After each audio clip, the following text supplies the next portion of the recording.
할렐루야, 반갑습니다. 일주일 동안도 잘 지내셨죠? 오늘 우리가 함께 은혜 받으실 말씀은 누가복음 24장의 말씀입니다. 누가복음 24장 13절부터 35절까지 말씀, 본문의 내용이 좀 길지만 함께 같이 봉독해 나가기를 원합니다. 그들과 함께 음식 잡수실 때 떡을 가지사 축사하시고 떼어 그들에게 주시니 그들의 눈이 밝아져 그인 줄 알아보더니 예수는 그들에게 보이지 아니하시는지라. 그들이 서로 말하되 길에서 우리에게 말씀하시고 우리에게 성경을 풀어주실 때에 우리 마음이 뜨겁지 아니하더냐 하고 곧 그때로 일어나 예루살렘에 돌아가 보니 11 제자 및 그들과 함께한 자들이 모여 있어 말하기를 주께서 과연 살아나시고 시몬에게 보이셨다 하는지라. 두 사람도 길에서 된 일과 예수께서 떡을 떼심으로 자기들에게 알려지신 것을 말하더라. 아멘. 오늘 저는 이 본문의 말씀을 통하여서 주님과의 동행이라고 하는 제목을 가지고 함께 은혜 나누고 싶습니다. 언젠가 TV에서 한 부부의 애틋한 그 사랑의 이야기를 특집 방송으로 해준 적이 있습니다. 아마 보신 분도 계시지 않을까 싶습니다만 그 내용은요, 한 병원에서 나이 지긋이 드신 분이 드러누워 있는 환자에게 계속 뭔가를 이제 읽어줍니다. 신문도 읽어주고 책도 읽어주고 때로는 그 신문과 책에 대한 내용을 설명도 해주고 그리고 뿐만 아니라 음악도 들려주고 그리고 그 귀에다가 여보 사랑합니다. 내가 정말 당신을 사랑합니다. 하고 이야기하는 겁니다. 그 병원에 들어누워 있는 분은 그분의 부인이었습니다. 그리고 그 부인은 지금 굉장히 큰 병에 들려서 아주 오랫동안 중환자병실에서 그냥 인공호흡기로 호흡만 하고 있는 겁니다. 흔히들 극단적으로 얘기하는 식물인간이다 라고 하는 정도의 그런 아픔을 가지고 있는 그런 분이었습니다. 기자가 그 남편분에게 물어봤습니다. 여쭤봤습니다. 선생님, 부인께서 말을 알아듣지도 못하고 말도 못하고 몸도 못 움직이는데 어떻게 그렇게 매일 신문을 읽어주고 사랑한다고 하고 음악을 들려주고 그렇게 하십니까? 했더니 이 남편분이 하시는 말이 제가 힘들고 어려울 때 제 아내는 저와 동행해 줬습니다. 어려울 때도 기쁠 때도 무슨 큰일을 할 때도 항상 아내가 저에게 큰 힘이 되어줬고 동행해 줬습니다. 나는 아내와 함께 오랫동안 같이 동행할 줄 알았습니다. 그런데 아내가 이렇게 갑자기 병을 얻고 드러누워서 아무것도 할 수 없는 상태가 되고 나니까 아내에게 뭔가를 해줘야겠는데 이제까지 해주지 못한 것이 너무도 미안하고 너무도 가슴이 아프고 드러누워 있는 아내에게 제가 해줄 수 있는 거라고는 이것밖에 없네요 하면서 아쉬움을 전한 것이었습니다. 사랑하는 성도 여러분, 여러분 가족이 있으시죠? 사랑하는 이가 있죠? 좋은 일이 있죠? 그들과 오랫동안 동행하고 싶지 않습니까? 그런데 인간의 그 생로병사, 태어났고 죽고 그리고 병을 얻고 늙고 하는 이런 것들은요, 사람이 어떻게 할 수 있는 것이 아닙니다. 사랑하는 이와 좋은 것과 영원히 동행하고 싶지만 동행할 수 없는 것이죠. 그 동행하는 것을 잃어버렸을 때 슬프고 괴롭고 어렵죠. 저는 오늘 이 시간 여러분에게 여러분의 사랑하는 사람들과 좋은 것들과 함께 동행할 수 있는 길을 알려드리고 싶습니다. 오늘 본 말씀 누가복음 24장 16절에 보면 그들이 그들의 눈이 가리워져서 그인 줄 알아보지 못하거느리라고 말씀하고 있는데 무슨 말씀입니까? 절망 속에 엠마오로 가는 이 제자에게 예수님께서 찾아오신 것입니다. 예수님께서 찾아오셨으면 당연히 예수님을 바라볼 수 있어야 되는데 그들의 눈이 가리어졌다라고 말씀하고 있습니다. 신앙이 상실되고 마음의 흑암이 두려우면 눈을 떠도 영적인 일이 보이지 않고 또 깨달아지지 않습니다. 예수님은 절망 속에서 엠마오로 가는 길에 제자들에게 찾아오셔서 동행해 주셨습니다. 예수님께서 동행해 주셨습니다.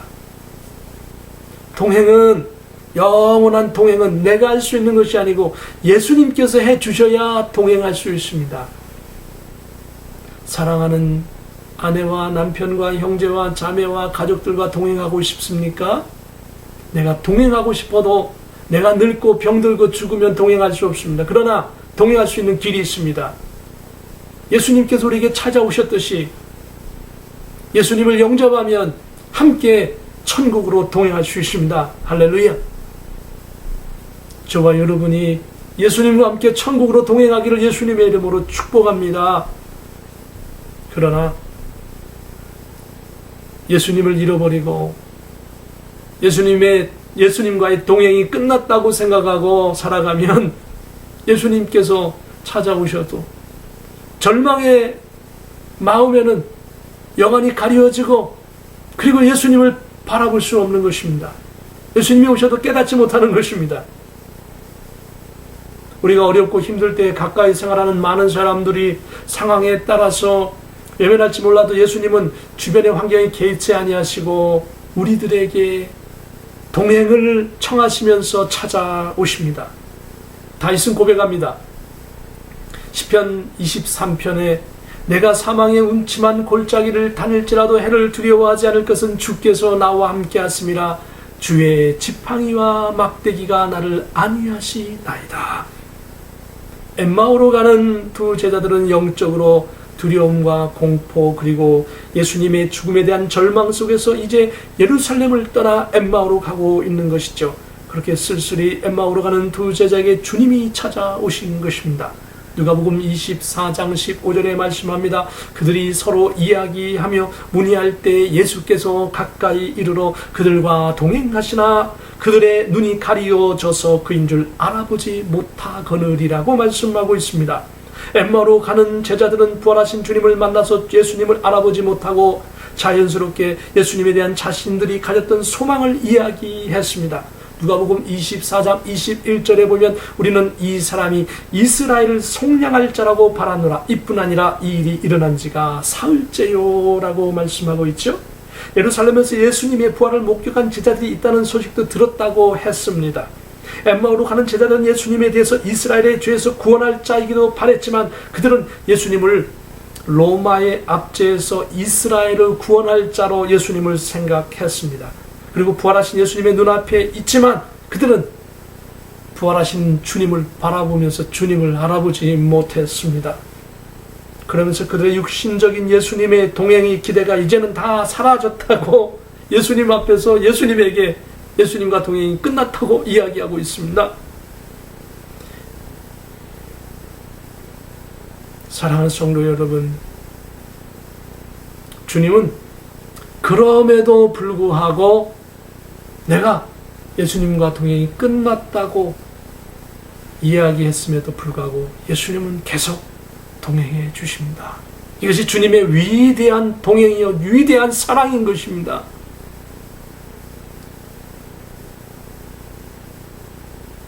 사랑하는 부모님들이 계시죠? 저도 어머님, 아버님 여기 계시지만은 참 죄송할 때가 많습니다. 나이가 이제 50이 넘으면서도 때로는 어머니, 아버지 앞에 그냥 저의 불만을 토로하고 그냥 이렇게 얘기할 때 가끔 있습니다. 그러면서도 뒤돌아서서는 생각합니다. 아이고, 내가 나이 50에 어린 아이 같구나 라는 생각합니다. 왜 그럴까요? 부모님은 당연히 받아주신다라고 생각하기 때문에. 우리 아버지 하나님이 어떤 분입니까?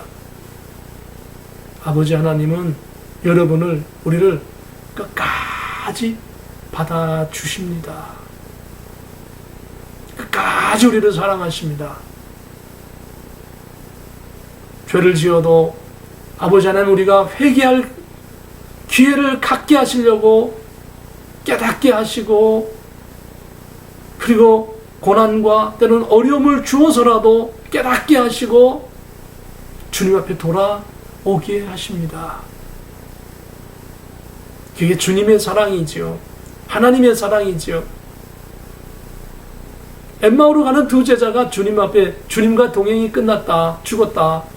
많은 사람이, 또 때로는 어떤 사람들이 예수님 부활했다고 했더니 믿을 수가 있어야지, 이렇게 얘기하는 겁니다. 동행이 끝났다고. 그럼에도 불구하고 예수님은 이들과 동행해 주셨습니다. 계속 동행해 주시면서 예수님께서 이들에게 설명을 해 주십니다. 그래서 예수님께서는 제자들에게, 이 엠마오로 가는 제자들에게 예수님께서 옛날에 가르쳐 주셨던 것을 생각나게 하십니다. 어떻게 해요? 누가복음 24장 25절 이하에 보면, 이르시되 미련하고 선지자들이 말한 모든 것을 마음에 더디 믿는 자들이여, 그리스도가 이런 고난을 받고 자기의 영광에 들어가야 할 것이 아니냐 하시고 라고 말씀하고 있습니다. 계속해서 누가복음 24장 27절에는 이에 모세와 모든 선지자의 글로 시작하여 모든 성경에 쓴 바 자기에 관한 것을 자세히 설명하시니라. 예수님께서는 깨닫지 못하는 이 엠마오로 가는 제자, 동행이 끝났다라고 말하는 이 엠마오로 향하는 제자에게 어떻게 하셨느냐? 예수님께서 옛날 가르쳤었던 말씀, 아니면 옛날 구약에 있는 말씀을 꺼내서 예수님이 어떤 분인가에 대해서 말씀으로 설명해 주십니다. 예수님에 대한 율법의 말씀을 풀어 해석해 주시고, 또한 그 예수님이 누구시냐? 구세주이다.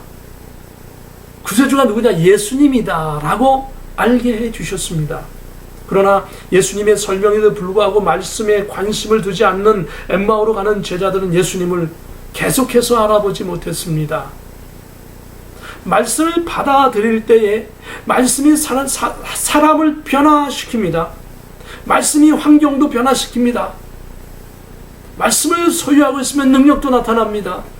그런데 언제 능력이 나타나고, 언제 변화되어지고, 언제 알아보고, 언제 말씀이 활동하게 되어집니까? 말씀을 믿을 때, 할렐루야. 말씀을 깨달을 때, 하나님의 말씀을 믿기를 바랍니다. 철저히 믿기를 바랍니다.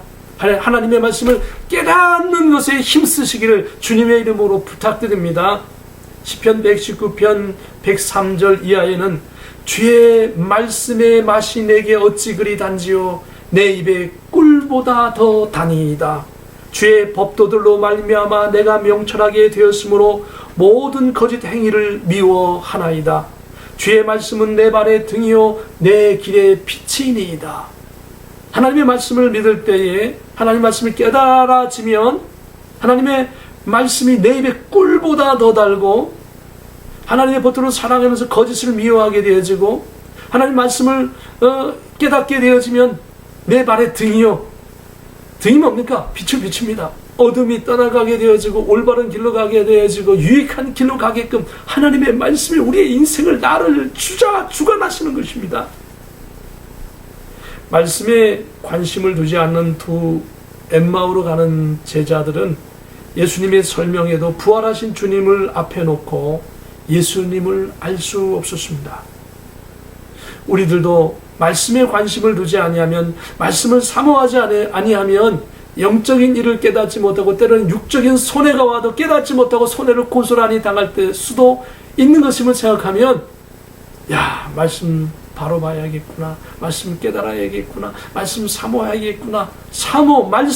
하나님의 말씀을 사모하는 자에게 하나님이 축복을 회복하시고, 하나님의 말씀을 사모할 때에 사명을 회복해 주시고, 하나님 말씀을 사모할 때에 하나님의 능력을 채워주시는 줄로 믿습니다. 여러분, 하나님 말씀을 통하여 사명을 회복하시고 능력을 체험하시고 하나님의 일에 열심을 다하여 감당할 수 있기를 예수님의 이름으로 축복합니다. 엠마오로 가는 두 제자들은 예수님께서 말씀으로 설명해 주셔도 말씀에 관심이 없으니까 깨닫지 못했습니다. 그래서 날이 어둑어둑해집니다. 세 번째로 제가 말씀드리고 싶은 것은 이 말씀 속에서 예수님은 그럼에도 불구하고 이들과 동행해 주셨다는 겁니다. 그럼에도 불구하고 혹시라도 실망하고 계십니까? 어려움이 있습니까? 걱정하지 마세요. 주님의 사랑은 끝나지 않았습니다. 주님의 사랑은, 예수님의 사랑은 여러분과 끝까지 하십니다. 여러분을 끝까지 돌보십니다. 우리는 포기할지 몰라도 예수님은 여러분을 포기하지 않습니다. 중요한 것은 이제 예수님께로 돌아가야 되지 않겠습니까?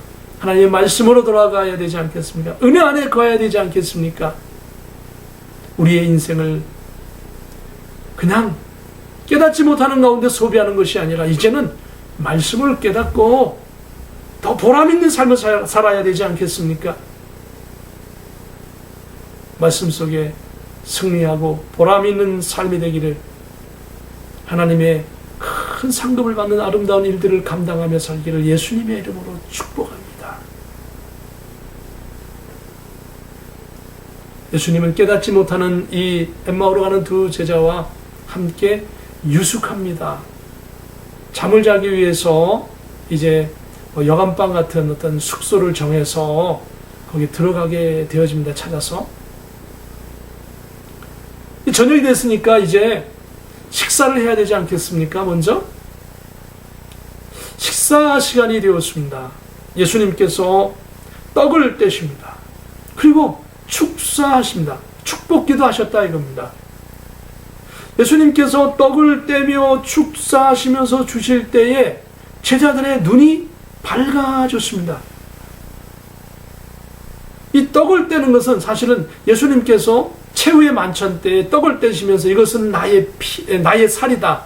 포도주를 주시면서 이것은 나의 피다. 받아 먹으라. 받아 마시라. 내가 다시 올 때까지, 재림할 때까지 이 성찬식을 기념하라라고 말씀하셨죠. 예수님, 부활하신 예수님께서 엠마오로 절망하면서 가는 이 제자에게 떡을 떼시는 것은 뭡니까? 성찬의 의미가 있는 것이죠. 예수님의 살과 피를 의미하는 성찬을 통하여서 놀랍게도 이들은 눈이 밝아졌다고 했습니다. 그렇습니다.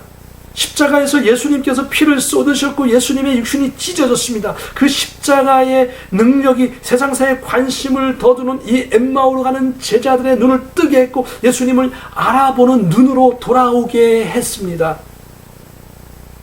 저도 한 3년 정도는 예수님과 함께 했을 것입니다.